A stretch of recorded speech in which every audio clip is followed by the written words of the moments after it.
कहानी की शुरुआत होती है नदी किनारे बसे एक गांव से। एक छोटी लड़की अपने डैड की नाव में बैठी हुई पानी से खेल रही थी। तभी वहां उसके डैड आ जाते हैं। वो बोलते हैं, मैं पानी में मछली पकड़ने जा रहा हूँ, तुम पानी से दूर रहना। अगर तुम पानी में गिर गई तो तुम्हें एक बड़ी मछली पकड़ लेगी। अगर मुझे मछली ने पकड़ लिया तो मैं खुद मसाला डालकर उसे खा जाऊंगी। डैड कहते हैं, अगर तुमने ऐसा किया तो शैतान तुम्हें खा जाएगा। ये सुनकर शेंग हंसने लग जाती है और कहती है, शैतान तो होते ही नहीं। डैड उसे पानी की तरफ देखने को कहते हैं और खुद मछली पकड़ने वाला जाल लपेट कर उसे डरा देते हैं। शेंग रोने लगती है। डैड उसे हंसाने के लिए पानी में करतब करने लगते हैं। छोटी लड़की खुश हो जाती है और अपने डैड को दूसरा करतब दिखाने को कहती है, मगर तभी उसके डैड को पानी में एक शैतान पकड़ लेता है और नदी में इधर उधर ले जाने लगता है। डैड जोर जोर से चिल्लाते हैं जिससे सभी गांव वाले डर जाते हैं। शेंग के डैड को वो शैतान अपना शिकार बना लेता है जिससे सभी गांव वाले काफी डर गए थे। वे उस शैतान को पकड़ने के लिए एक पुजारी को बुलाते हैं। पुजारी अपनी शक्तियों से पानी में एक बम फेंकता है जिससे वहां एक धमाका हुआ और बड़ी मनटारे मछली मर जाती है। वो गांव वालों को यह यकीन दिलाता है कि उसने शैतान को पकड़ लिया है। अब आप लोगों को फैसला करना है कि इसके साथ क्या करना है। तो सभी गांव वाले उस मछली को मारने की बात करते हैं क्योंकि उस मछली ने एक आदमी की जान ले ली थी। सभी गांव वाले पुजारी को शैतान को पकड़ने के लिए तोहफे और पैसे देते हैं, मगर तभी वहां पर तांग नाम का एक लड़का आ जाता है। वह सभी गांव वालों से कहता है, आप सभी गलत समझ रहे हो। मंटारे मछली ने उस इंसान को नहीं मारा क्योंकि मंटारे मछली बहुत मासूम होती है जो किसी को नहीं मारती। गांव का एक आदमी तांग से पूछता है, तुम कौन हो? तांग जवाब देता है, मैं एक बौद्ध पुजारी हूँ और मेरा काम है शैतान को पकड़ना। आप सभी मुझे डीमन हंटर भी कह सकते हैं। ये सब सुनकर पुजारी को गुस्सा आता है क्योंकि गांव वाले तांग की बातों पर यकीन करने लगते हैं। इसलिए पुजारी अपनी बातों से गांव वालों को तांग के खिलाफ कर देता है। ये धोखेबाज है। सभी गांव वाले गुस्से में आकर तांग को मारने लगते हैं और रस्सी से बांधकर लटका देते हैं। फिर पुजारी सबको यकीन दिलाता है, मैंने शैतान को मार दिया है, अब आप सभी नदी में जा सकते हैं। सभी गांव वाले बहुत खुश हो जाते हैं और नदी में कूदने लगते हैं। वे खूब मजे करते हैं, मगर तभी तांग को वह शैतान वहां आता हुआ दिखाई देता है। वह सभी गांव वालों से कहता है, नदी से बाहर निकलो, मगर कोई उसकी बात नहीं सुनता और वही शैतान एक लड़की को अपना शिकार बना लेता है। ये देखकर सभी गांव वाले नदी से बाहर निकलने लगते हैं। एक आदमी पुजारी से कहता है, तुमने हमसे झूठ बोला। तो पुजारी उन्हें शांत रहने को कहता है, मगर तभी शैतान अपनी जुबान से एक और आदमी को शिकार बना लेता है। ये देखकर सभी गांव वाले बहुत डर जाते हैं और भागने लगते हैं। तभी एक औरत अपनी बेटी के बारे में पूछती है, मगर गांव वाले उसे पकड़कर एक सुरक्षित जगह ले जाते हैं। गांव का सरपंच पुजारी को पकड़ता है और अपने पैसे मांगते हुए कहता है, तुमने तो कहा था कि तुमने शैतान को मार दिया। तो पुजारी झूठ बोलता है। अब एक और शैतान आ गया है और सबको शांत रहने को कहता है, मगर तभी शैतान सरपंच को भी अपना शिकार बना लेता है। ये देखकर पुजारी भी बहुत डर जाता है और वहां से भाग जाता है। तांग सभी से कहता है, भागो मत, जहां हो वहीं रुक जाओ और नीचे लेटकर मरने का नाटक करो। थोड़ी देर बाद वहां सन्नाटा हो जाता है। शैतान नदी में घूम रहा होता है, मगर तभी जेन नाम की औरत अपनी बेटी को आवाज देती है जिससे शेंग वहां से भागने लग जाती है। ये देखकर वह शैतान उस बच्ची पर हमला करता है और उसे नदी में खींचने लगता है। जेन अपनी बेटी को बचाने आती है। उसके साथ गांव वाले भी आते हैं। वे शैतान से लड़की को छुड़ाने की कोशिश करते हैं मगर नाकाम रहते हैं और वह शैतान शेंग को अपना शिकार बना लेता है। तांग भी किसी तरह रस्सी खोलकर खुद को आजाद कर लेता है। जेन अपनी बेटी का बदला लेने के लिए पानी में कूद जाती है। तभी शैतान उसके सामने आ जाता है। जेन कहती है, मुझे मेरी बेटी वापस कर दो, लेकिन शैतान उसे भी खा जाता है। फिर वह एक पुल के खंभों को तोड़ देता है जिससे गांव वाले गिर जाते हैं और एक छोटा बच्चा नीचे नदी में गिरने लगता है। उसी के साथ साथ पुजारी भी पुल पर लटक जाता है, मगर तभी शैतान उस पुल को अपनी पूंछ से मारता है जिससे वह बच्चा नीचे गिर जाता है। शैतान उस बच्चे को अपना शिकार बनाने ही वाला होता है, लेकिन तांग उसे बचा लेता है। फिर तांग पानी भरने वाले झूले पर चढ़ जाता है और ऊपर जाकर उस बच्चे को बचा लेता है, मगर तभी शैतान पुल के बाकी खंभों को भी तोड़ देता है जिससे तांग नीचे गिर जाता है और शैतान उस पर हमला करने लगता है, मगर तांग वहां से भाग जाता है और शैतान लकड़ी के ब्लॉक पर गिर जाता है। शैतान नदी में वापस जाने की कोशिश करता है लेकिन वह नहीं जा पाता। तांग पुजारी से कहता है, मुझे उस शैतान को पकड़ने के लिए तुम्हारी जरूरत पड़ेगी और वह उसे लेकर लकड़ी के ब्लॉक पर कूद जाता है ताकि वे शैतान को उछाल कर किनारे ला सकें, मगर शैतान का वजन काफी ज्यादा होता है इसलिए वे ऐसा नहीं कर पाते और दूर गिर जाते हैं। ये देखकर गांव वाले भी ऐसा ही करते हैं, मगर वे भी नाकाम रहते हैं। तभी एक मोटी औरत बाहर निकल कर आती है जिससे पूरी जमीन हिलने लगी। जब वह उस ब्लॉक पर कूदती है तो शैतान जमीन पर गिर जाता है और उसके नीचे पुजारी भी दब जाता है। अब वह शैतान शैतान अपने इंसानी रूप में आ जाता है। ये देखकर गांव के लोग उस पर हमला करने की बात करते हैं, मगर तांग सभी को रोक देता है और कहता है, मुझे इसे पकड़ने दो, मैं शैतान को पकड़ने में उस्ताद हूँ। तांग अपना सामान नीचे रखता है और नर्सरी राइम की किताब के जरिए उस शैतान को पकड़ने की कोशिश करता है। वही किताब जो उसके गुरु ने उसे दी थी। वह किताब में लिखा हुआ गीत गाने लगता है। शैतान को उस पर गुस्सा आता है और वह तांग को मारने लगता है। तभी वहाँ एक लड़की आ जाती है जिसका नाम डुआन होता है। वह उस शैतान को बहुत मारती है और एक कपड़े में पकड़ लेती है, जिससे वह शैतान एक कठपुतली में बदल जाता है। डुआन तांग के पास आती है और कहती है, क्या तुम भी शैतान का शिकार करते हो? तांग उससे कहता है, हाँ, मैं भी एक डेमन हंटर यानी शैतान शिकारी हूँ। वो उसे अपनी किताब दिखाते हुए कहता है, मेरे मास्टर कहते हैं कि मैं सबसे अलग हूँ और मुझमें पैदाइशी हुनर है। तो डुआन उसका मजाक उड़ाते हुए उसे अपने कड़े का जादुई हुनर दिखाती है। गांव वाले डुआन का शुक्रिया अदा करते हैं। इससे तांग बहुत दुखी होता है क्योंकि वो लोगों को नहीं बचा पाया था। वो अपने मास्टर के पास आकर कहता है, मैं फिर से नाकाम रहा। मास्टर उससे कहते हैं, आज जिस शैतान से तुम्हारा सामना हुआ वो कभी बहुत नेक दिल हुआ करता था। एक दिन वो नदी के किनारे एक बच्चे की जान बचा रहा था, लेकिन गाँव वालों को लगा कि वो उस बच्चे को किडनैप करने आया है और उन्होंने उसे मारकर नदी में फेंक दिया, जिससे उसे गाँव वालों पर बहुत गुस्सा आया और उसकी रूह नदी के शैतान में बदल गई। इसलिए वो गांव वालों से बदला लेने आया था। तांग अपने मास्टर से पूछता है, क्या इन नर्सरी राइम में वाकई इतनी ताकत है जो शैतान को नेक दिल बना सकती है? तो मास्टर पूछते हैं, तुम ये सब क्यों पूछ रहे हो? तांग बताता है, मैं भी सभी शैतानों को मारना चाहता हूँ, बाकी शैतान पकड़ने वालों की तरह। तो मास्टर कहते हैं, किसी शैतान को मारना ही सबसे अच्छा तरीका नहीं है। एक नेक इंसान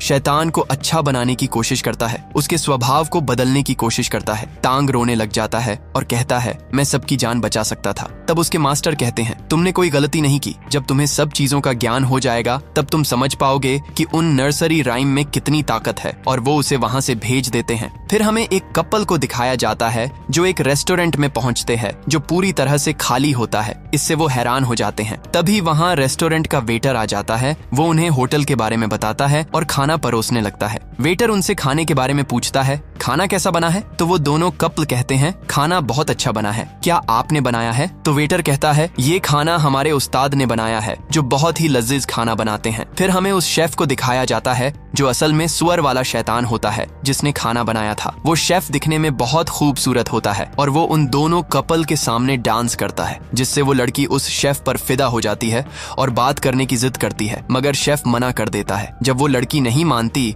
तो शैतान अपना मुंह खोलता है जिससे बहुत तेज आवाज निकलती है। ये देखकर वो दोनों डर कर भागने लगते हैं, मगर शैतान अपने हथियार से उन दोनों को मार देता है। फिर हमें दिखाया जाता है कि तांग भी उसी रेस्टोरेंट में आता है। वो देखता है कि पूरा रेस्टोरेंट भरा हुआ है। उसके पास एक लेडी आती है और वो उसका स्वागत करते हुए रेस्टोरेंट के बारे में बताने लगी। दरअसल ये पूरी जगह शैतानों के द्वारा इंसानों को फंसाने के लिए बनाया गया एक माया जाल होता है, मगर तांग वहाँ की असलियत देख पा रहा था। इसलिए वो उस शैतान से कहता है, मैं शैतानों का शिकार करता हूँ, तुम्हारा खेल अब खत्म हो चुका है। और वो उस शैतान पर अटैक कर देता है। शैतान को गुस्सा आ जाता है और वो तांग पर हमला करता है, मगर तभी वहाँ डुआन आ जाती है और एक एक करके सभी शैतानों को अपने कड़े की मदद से मार देती है। मगर वो जानती थी कि अभी भी यहाँ शैतानों का बॉस पिग डेमन छिपा हुआ है, इसलिए वो कहती है, अगर हिम्मत है तो मेरे सामने आओ। पिग डेमन बाहर आता है और डुआन से लड़ने लगता है, मगर वो शैतान बहुत पावरफुल होता है। डुआन हार नहीं मानती और अपने जादुई कड़े से उस पर बार बार वार करती है, जिससे पिग डेमन अपने असली रूप में आने लगता है। वो अपने हथियार से डुआन को मारने की कोशिश करता है, लेकिन डुआन खड़े से खुद को बचा लेती है, जिससे उसका हथियार जमीन में धंस जाता है। डुआन अपने खड़े को शैतान के गले में फंसा देती है और उसे पीछे से पकड़ लेती है। वो तांग से कहती है, इस शैतान की बुराई का निचोड़ इसके गले में है, इसीलिए तुम्हें इसे चूस कर बाहर निकालना होगा। मगर तांग देखता है कि उस शैतान का चेहरा बहुत भयानक होता है, जिससे उसे बहुत घिन आती है। फिर भी वो किसी तरह हिम्मत करके पिग डेमन को निचोड़कर उसकी बुराई को अपने मुंह में ले लेता है। इससे उसे बहुत तकलीफ हो रही होती है, इसीलिए डुआन तांग के मुंह से शैतान की बुराई को निकालकर अपने कपड़े में बांध लेती है। मगर पिग डेमन बहुत ताकतवर होता है, जिससे वो उस बैग को फाड़ देता है। ये देखकर डुआन और तांग वहां से भागकर एक सुरक्षित जगह पर पहुंचते हैं और पूरा होटल तबाह हो जाता है। डुआन तांग को बताती है, उस पिग डेमन को मारने पर हमें बहुत पैसे मिल सकते थे, मगर वो बहुत पावरफुल है, इसलिए मैं उसे पकड़ नहीं पाई। तांग कहता है, मैं शैतान को पकड़कर उनमें अच्छाई पैदा करना चाहता हूँ, जिस पर डुआन हंसते हुए कहती है, ऐसा करने से तुम मारे जाओगे। तांग फिर डुआन का शुक्रिया अदा करता है, क्योंकि डुआन ने उसकी जान बचाई थी। तांग की अच्छाई की वजह से डुआन को उससे प्यार हो जाता है, इसलिए वो उसे किस करने को कहती है, मगर तांग वहाँ से भाग जाता है। अगले दिन तांग अपने मास्टर के पास जाकर पिग डेमन के बारे में पूछता है। मास्टर बताते हैं पिग डेमन पहले दिल का बहुत अच्छा हुआ करता था, मगर उसकी शक्ल बहुत ही बदसूरत थी, लेकिन वो अपनी पत्नी से बहुत प्यार करता था। उसकी पत्नी ने उसे धोखा देकर किसी और के साथ भाग गई और उन दोनों ने पिग डेमन को एक खंजर से मार डाला, इसलिए वो एक शैतान में बदल गया। तांग कहता है मास्टर, मैं ऐसे शैतान को नहीं पकड़ पाऊंगा, वो बहुत ताकतवर है। तो मास्टर कहते हैं तुम्हें उसे पकड़ने के लिए उससे भी ताकतवर किसी को ढूंढना होगा और वही तुम्हें शैतानों पर काबू करने का हुनर सिखाएगा। फिर मास्टर उसे डीमन किंग, मंकी किंग के बारे में बताते हैं, जिसे बुद्धा ने 500 सालों से एक पहाड़ में कैद कर रखा है। ये सुनकर तांग हैरान होकर कहता है ये सिर्फ कहानी है, क्योंकि मंकी किंग को किसी ने नहीं देखा। तो मास्टर उसे कहते हैं ये हकीकत है, तुम्हें उसे ढूंढने के लिए पुरानी घाटी जाना होगा। वहाँ एक मंदिर है जहाँ तुम्हें बुद्धा की एक बहुत बड़ी मूर्ति दिखाई देगी और मंकी किंग तुम्हें वहीं मिलेगा। मगर मंकी किंग को अपनी बात समझाना और बातों में लाना बहुत मुश्किल है, लेकिन तुम हार मत मानना और अपने दिमाग से नर्सरी राइम का इस्तेमाल करना। तांग मंकी किंग को ढूंढने के लिए निकल जाता है, मगर रास्ते में वो शैतान का शिकार करने वालों के जाल में फंस जाता है। तांग देखता है कि उन लोगों ने बहुत से लोगों को बंदी बना रखा है, जिसमें डुआन भी होती है। ये देखकर उसे बहुत दुख होता है। शैतान का शिकार करने वाली एक लड़की उन सभी से कहती है हम यहाँ शैतान का शिकार करने आए हैं और हम शैतान के साथ साथ उन्हें पकड़ने वालों को भी जान से मार देते हैं। फिर वो एक शैतान पकड़ने वाले आदमी को मार देती है।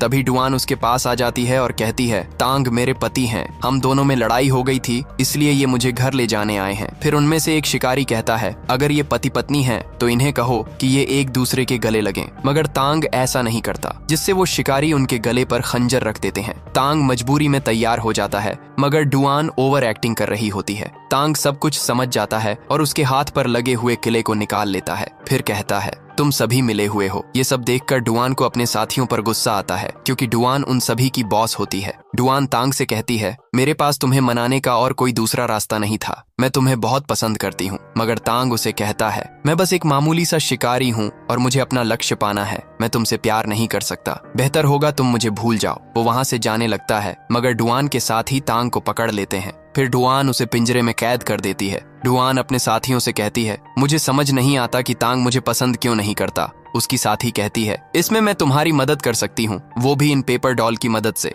इसे मैं तुम्हारी पीठ पर लगा दूंगी और तुम वैसे ही करोगी जैसा मैं करती हूँ। फिर डुआन तांग के पास जाती है, मगर बाहर डुआन के साथी आपस में लड़ने लग जाते हैं। अब डुआन भी कठपुतली की वजह से उस लड़की के वश में होती है, इसलिए वो भी तांग को मारने लग जाती है। जब वो होश में आती है तो बहुत बुरा महसूस करती है और वहां से भाग जाती है, मगर अब वो डॉल तांग के ऊपर लग जाती है, जिससे अब वो भी उसी लड़की की तरह नाचने लगता है। डुआन के आदमी उसे बहुत मारते हैं। तांग वहां से बाहर निकल जाता है, मगर डुआन उन सभी को शांत रहने को कहती है, क्योंकि उसके जाल में एक शैतान फंस गया था। वो सभी उस शैतान को पकड़ने के लिए अपनी रस्सी का चक्रा घुमाते हैं, मगर वो शैतान बहुत ताकतवर होता है। उनका चक्रा टूट जाता है और वे सभी गिर जाते हैं। तभी वो देखते हैं कि वो शैतान और कोई नहीं बल्कि पिग डेमन है, जो उन्हें मारने के लिए आगे बढ़ता है। सभी अपने रथ पर बैठकर भागने लगते हैं। तभी डुआन देखती है कि पिग डेमन उनके पीछे नहीं बल्कि आगे है, इसीलिए वो तांग को बाहर फेंक देती है और अपने रथ से पिग डेमन को टक्कर मारती है। मगर पिग डेमन बहुत पावरफुल होता है, वो उनके रथ को तोड़ देता है। सभी दूर जाकर गिर जाते हैं। डुआन काफी जख्मी हो जाती है। तांग को लगता है कि वो मर गई है। वो रोते हुए कहता है तुम मुझे छोड़कर नहीं जा सकती। तभी डुआन उठ जाती है और खुश होती है, क्योंकि तांग भी उसे पसंद करने लग गया था। दोनों गले लग जाते हैं। मगर तभी डुआन और उसके साथियों के पास पिग डेमन आने लगता है। तभी वहां पर एक टाइगर समुराई आ जाता है और उस शैतान और उन दोनों के बीच लड़ाई शुरू हो जाती है। समुराई पिग डेमन को बहुत आसानी से हरा देता है। पिग डेमन भाग जाता है। समुराई उसका पीछा करने जाता है, मगर रास्ते में उसका सामना एक और समुराई से होता है, जिसका नाम ओन लमाइटी फुट होता है। उसकी पावर उसके पैरों में होती है। दोनों की फाइट हो जाती है, मगर फाइट करते करते वो रुक जाते हैं, क्योंकि उनके बीच अचानक हवा में एक तलवार आकर गिरती है। वो देखते हैं कि तलवार फेंकने वाला और कोई नहीं बल्कि प्रिंस इम्पोर्टेंट होता है, जो तलवारबाजी में बहुत माहिर था। तीनों किसी भी तरह पिग डेमन को पकड़ना चाहते थे, मगर साथ में नहीं बल्कि अलग अलग, क्योंकि जो उसे पकड़ेगा वही सबसे माहिर शिकारी कहलाएगा। इसलिए वो आपस में बहस करने लगते हैं। तांग उन्हें समझाता है तुम सब में लड़ने के बेहतरीन हुनर हैं,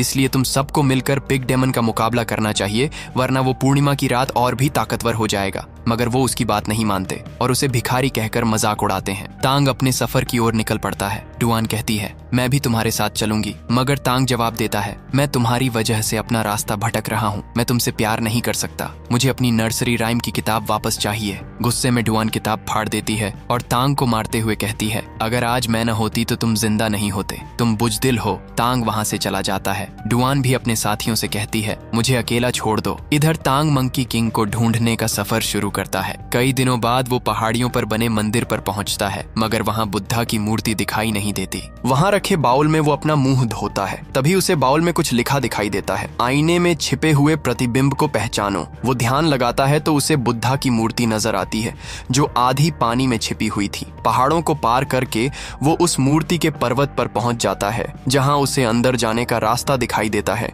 जो फूलों के नीचे छिपा हुआ था। वो अंदर आता है, मगर तभी उसके पास एक आदमी आता है जो पागलों जैसी हरकत कर रहा होता है। तांग डर जाता है और कहता है, मैं मंकी किंग को ढूंढने आया हूँ। तब वो आदमी कहता है, मैं ही मंकी किंग हूँ। वो तांग को देखकर खुश होता है और अपनी कहानी सुनाने लगता है। 500 साल पहले मैं नासमझ और बहुत शरारती था। मैंने बुद्धा की एक बात नहीं मानी, इसलिए उन्होंने मुझे यहाँ सील कर दिया। 500 सालों से मैं यहीं कैद हूँ, लेकिन अब मुझे अपनी गलती का एहसास हो गया है। मैंने खुद को बदल लिया है और अब मैं एक सच्चा और नेक इंसान बन गया हूँ। तांग उससे कहता है, मैं यहाँ पिग डेमन को अच्छा बनाने का हुनर सीखने आया हूँ। तो मंकी किंग उससे कहते हैं, उस शैतान को काबू करने का बस एक ही उपाय है। फिर वो उसे बुद्धा की सील दिखाते हैं, जिससे वो इतने सालों से कैद थे और वो आजाद होना चाहता था। इसीलिए वो तांग से कहता है, तुम इस सील की मदद से पिग डेमन में अच्छाई पैदा कर सकते हो। लेकिन तांग जानता था कि मंकी किंग इसी सील की वजह से यहाँ कैद है, इसलिए वो ऐसा करने से मना कर देता है। इससे मंकी किंग को बहुत गुस्सा आया और वो तांग से कहता है, मैं तुम्हें तोहफा देना चाहता था, लेकिन तुमने कबूल नहीं किया। फिर वो उस सील को वहां से हटाने की कोशिश करता है, मगर उसे बहुत जोर का झटका लगता है और वो बाहर नहीं निकल पाता।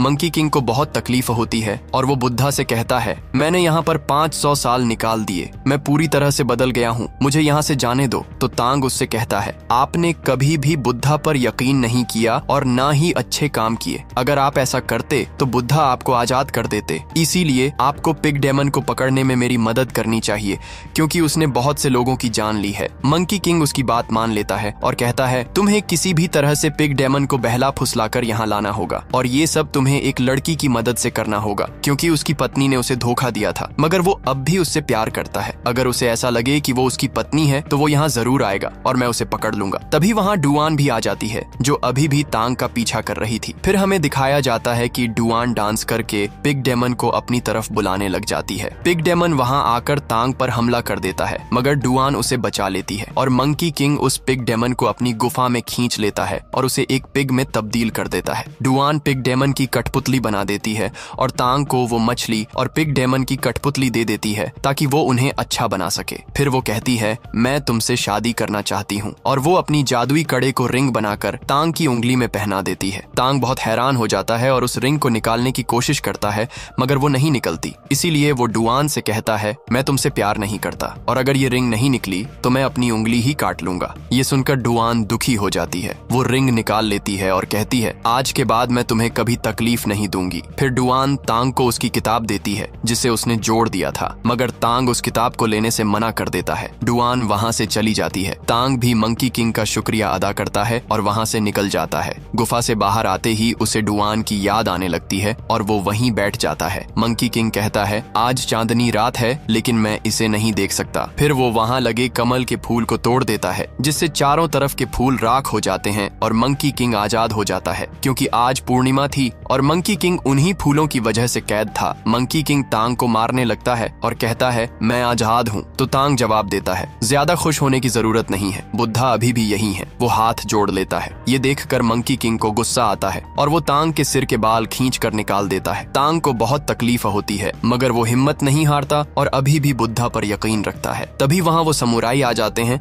और मंकी किंग का मजाक उड़ाने लगते हैं। टाइगर समुराई उससे लड़ाई करता है, मगर मंकी किंग बहुत पावरफुल होता है और आसानी से उसे हरा देता है। फिर ऑलमाइटी फुट कहता है, ये तो एक पागल सा बंदर है, इसे तो मैं अपने पैरों से कुचल दूंगा। वो एक चट्टान पर बैठकर आकर अपने छोटे से पैर की पावर को रीजनरेट करता है और उसे विशालकाय बना लेता है। फिर वो मंकी किंग पर हमला करता है, मगर मंकी किंग अपनी ताकत से उसके पैर में छेद कर देता है और उसे प्रिंस इम्पोर्टेंट के पास गिरा देता है। प्रिंस अपनी तलवारें निकालकर मंकी किंग पर हमला करता है, मगर उसके हमले मंकी किंग पर कोई असर नहीं करते। मंकी किंग अपनी छड़ी से उसकी तलवारों को बेअसर कर देता है। गुस्से में प्रिंस अपनी सभी तलवारों को जोड़कर एक बड़ा वार करता है। मंकी किंग अपनी छड़ी से उसे रोकता है, मगर प्रिंस अपनी तलवार उसकी बॉडी में घुसा देता है। मंकी किंग इतना ताकतवर था कि उसने प्रिंस की तलवार तोड़ दी और उसे हरा दिया। फिर मंकी किंग अपनी आवाज से उन सभी को जला देता है। अब वो तांग के पास आकर कहता है, अब तुम्हारी बारी है, मैं तुम्हें भी खत्म कर दूंगा। तभी वहां डुआन आ जाती है और अपने कड़े से मंकी किंग पर हमला करती है, मगर मंकी किंग उसके हमले आसानी से रोक देता है और डुआन के हाथ पैर तोड़ देता है। ये देखकर तांग बहुत दुखी होता है। डुआन कहती है,